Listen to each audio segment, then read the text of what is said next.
Hello students, हमारा जो last topic था उसमें हम लोगों ने ऑप्टिकल फाइबर के बारे में पढ़ा था और ये देखा था कि ऑप्टिकल फाइबर क्या होता है, कैसे ऑपरेट होता है, कैसे डाटा को ट्रांसमिट करता है। ठीक है ना। मल्टीमोड ऑप्टिकल फाइबर भी होता है। अभी तक तो हम सिंगल रे को यहाँ पर डाल रहे हैं और वही सिंगल रे हमारे क्या हो रही है, ट्रांसमिट हो रही है, हमारा डाटा उसी सिंगल रे के अंदर जा रहा है। एक हमारे पास में होता है multimode optical fibre. Multimode optical fibre में क्या होता है, मोर देन वन रेज आपके एंटर करवाई जाती हैं इस तरह से, और वो एक ही साथ चलती हैं इस तरह से गैप बना करके आपस में, ताकि वो इंटरफेयर भी ना करें। और इस तरह से काफ़ी सारा डाटा एक ही बार में आपका एक पॉइंट से दूसरे पॉइंट के ऊपर भेज दिया जाता है। डाटा की स्पीड और ज़्यादा अच्छी हो जाती है। खैर, हमारा जो नेक्स्ट टॉपिक है टीआईआर में वो है आपका मिराज। ठीक है ना। मिराज जो है आपका, सबसे पहली और ज़रूरी बात, मिराज आपका हॉटर डेज में होगा, गर्म दिनों में होगा। और मिराज का सबसे अच्छा एग्जाम्पल है, आपने इसको देखा भी होगा गर्मी के दिनों में, कि आप जब किसी भी व्हीकल में जा रहे होते हो तो आपको रोड के ऊपर दूर पानी दिखाई देता है, और जैसे ही आप उस जगह पर पहुंचते हो तो वहाँ पर कोई भी वाटर नहीं प्रेजेंट होता, बिल्कुल खाली रोड होता है। तो जब आप दूर होते हो तो आपको जो पानी दिखाई दे रहा है, this is known as optical illusion. ये ऑप्टिकल इल्यूजन होता है, और इसी ऑप्टिकल इल्यूजन को हम मिराज बोलते हैं। ठीक है ना। An optical illusion caused by atmospheric condition, especially the appearance of a sheet of water in a desert or a hot road caused by the refraction of light from the sky by heated air. क्या कह दिया कि ये एक optical illusion है जो atmospheric conditions की वजह से क्रिएट हो रहा है, और इसमें मेनली क्या होता है, गर्म रोड के ऊपर या डेजर्ट के अंदर एक हमें वाटर की शीट दिखाई देती है। ठीक है ना। This is known as mirage. तो जिसका जो मेन कोज है, इसका जो मेन कोज है, रूट कोज, वो है टीआईआर, टोटल इंटरनल रिफ्लेक्शन, जिसकी वजह से ये होता है। ठीक है। अब देखिए क्या होता है, बेसिकली सन से लाइट आई। अब ये मेरा मान लीजिए डेजर्ट एरिया है, इसके पास जितनी भी एयर है, क्योंकि डेजर्ट एरिया मेरा हॉट है, ये सरफेस मेरा हॉट है, इसके पास की भी एयर क्या होगी, हॉट होगी, हॉट एयर। और इससे जो दूर की एयर है, ऊपर की एयर, वो क्या होगी, कूल होगी, कूल एयर। और हमें पता है refractive index of cooler air is more than refractive index of hotter air. तो जो मेरी कूलर एयर है वो किसका रोल प्ले करेगी, वो डेंसर मीडियम का रोल प्ले करेगी। और जो मेरी हॉटर एयर है वो किसका रोल प्ले करेगी, वो रेयर मीडियम का रोल प्ले करेगी। अब देखिए होगा क्या, अब कुछ इस तरह से होगा। मान लो मेरे पास में ये कोई ऑब्जेक्ट है, ठीक है ना, कोई ट्री है, लेट अस सपोज, मान लो ये मेरे पास में कोई ट्री है। अब क्या होगा, इस ट्री से आने वाली रेज सबसे पहले सनरेज ट्री के पास आएंगी। अब ट्री उन रेज को क्या करेगा, कुछ एक रेज को रिफ्लेक्ट करेगा। अब यहाँ तो है मेरे पास में कूल एयर, यहाँ है मेरे पास में हॉट एयर, और जब रेज ऑफ लाइट यहाँ कोल्ड से हॉट के अंदर आएंगी तो डेंसर से रेयर मीडियम में जाएंगी। अगर इनका angle of incidence greater than होगा क्रिटिकल एंगल से, तो ये रेज ऑफ लाइट क्या हो जाएंगी, टीआईआर कर जाएंगी, इस तरह से मेरी आइज में जाएंगी। तो यहाँ से जो ऑब्जर्वर है उसको ये रे ऑफ लाइट कहाँ से आती हुई दिखाई देगी, उसको ये रे ऑफ लाइट यहाँ से आती हुई दिखाई देगी कि ये तो यहाँ से आ रही है। अब देखिए इस ऑब्जर्वर की आइज़ में दो रेज ऑफ लाइट जा रही हैं। अगर किसी को ना समझ में आए कि दो कैसे जा रही हैं तो वो देखते हैं। देखिए एक तो ये यहाँ से जा रही है, तो एक इमेज तो उसको यहाँ दिखाई दे रही है,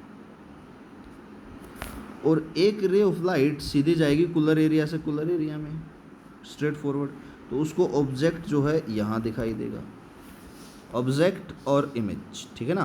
तो ये जो इमेज है उसको दिखाई दे रही है यहाँ पर। अब यहाँ पर अगर इमेज दिखाई देगी, अब यहाँ पर अगर इमेज दिखाई देगी तो क्या होगा, देखिए यहाँ पर अब ब्रेन दो बातों को परसीव करेगा। अगर उसे यहाँ पर इमेज दिखाई दे रही है तो दो बातें कौन सी परसीव करेगा, ब्रेन इस तरह से देखेगा यहाँ पर कि या तो यहाँ पर एक मिरर रख रखा है, या यहाँ पर क्या है, वाटर है। अब ब्रेन को कैसे पता लगेगा कि यहाँ पर मिरर है कि वाटर है, देखिए अब यहाँ से जब एयर ब्लो करेगी तो एक वेवी नेचर क्रिएट होगा इमेज में भी। जैसे ही यहाँ पर इमेज में वेवी नेचर क्रिएट हुआ, ब्रेन परसीव करेगा कि वेव्स तो वाटर के अंदर क्रिएट होती हैं, क्योंकि अगर प्लेन मिरर होता तो आपकी इमेज बिल्कुल स्ट्रेट बननी थी, पर ऐसा कुछ नहीं हो रहा है। वेवी नेचर है, वेव्स तो वाटर में क्रिएट होंगी, तो ब्रेन क्या अंडरस्टैंड करेगा कि यहाँ पर क्या गिरा हुआ है, वाटर गिरा हुआ है, कि यहाँ पर वाटर है, जिसकी वजह से मुझे इस ऑब्जेक्ट की इमेज यहाँ पर दिखाई दे रही है। ठीक है ना, ये TIR की वजह से। नेक्स्ट क्या होगा, लूमिंग। देखिए लूमिंग क्या है, लूमिंग है आपके पास में, ये कोल्डर एरियाज में होता है, ठंडे एरिया में।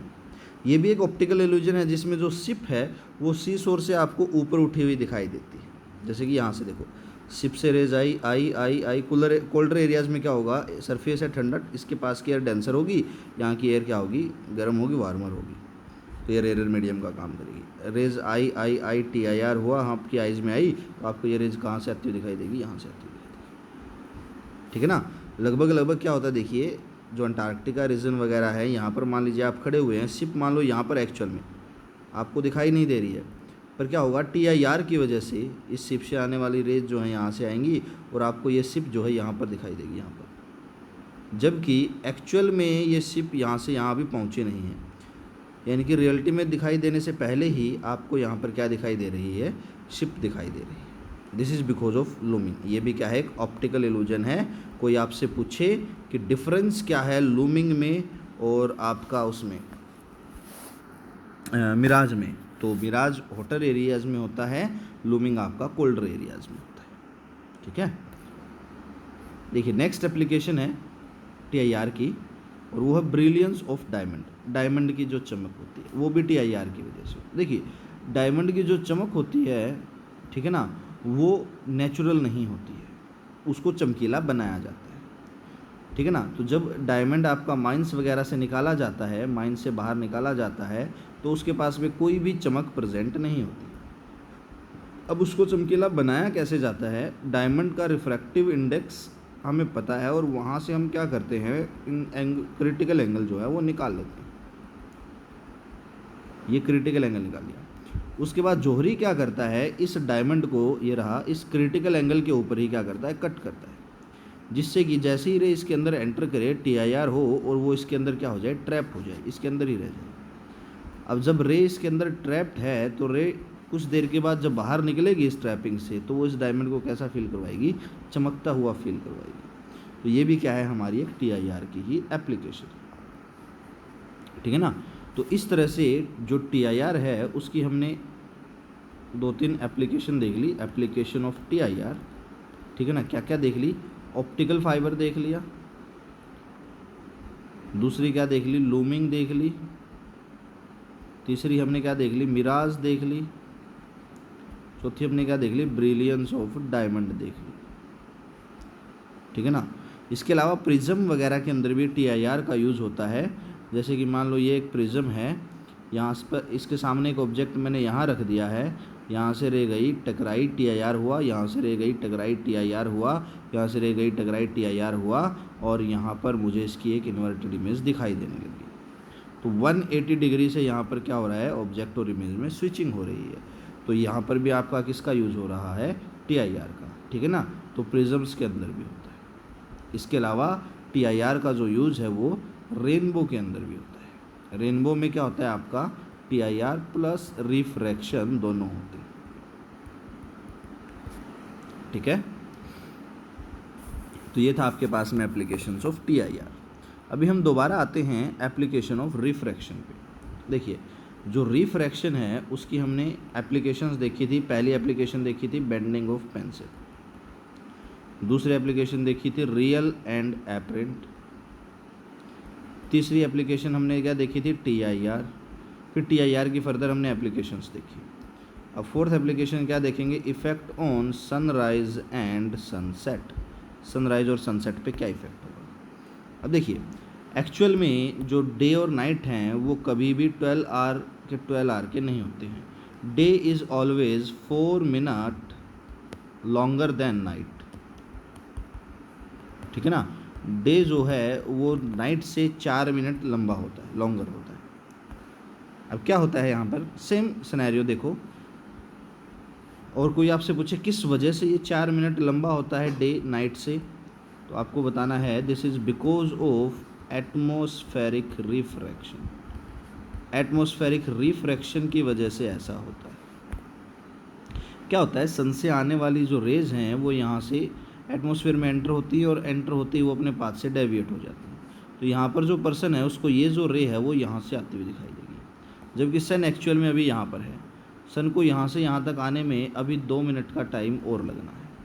तो ये जो है ये सनराइज़ और सनसेट दोनों वक्त यही आपका फिनोमेना ऑब्े होता है। तो 2 मिनट का गैप आपका मॉर्निंग में आ जाता है और 2 ही मिनट का गैप आपका इवनिंग में आ जाता है। टोटल जो है 4 मिनट का गैप आपका क्रिएट हो जाता है। इवनिंग में भी ऐसा ही होता है। सन रियलिटी में यहाँ पहुँच चुका है लेकिन हमें फिर भी यहाँ दिखाई देता है, ठीक है ना, यहाँ दिखाई देता है। तो जब सन यहाँ से 2 मिनट और नीचे चला जाएगा तब ये यहाँ पर आ जाएगा और हमें सन दिखाई देना हॉरिजॉन से क्या हो जाएगा, बंद हो जाएगा, हॉरिजॉन से सन नीचे चला जाएगा। ठीक है, इस तरह से आपका 4 मिनट का गैप सनराइज और सनसेट के अंदर क्रिएट हो जाता है। तो ये कुछ एक एप्लीकेशंस थी रिफ्रैक्शन की।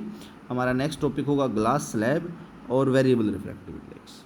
हम उसके बारे में बात करेंगे अपने नेक्स्ट लेक्चर में। Thank you, have a great day ahead.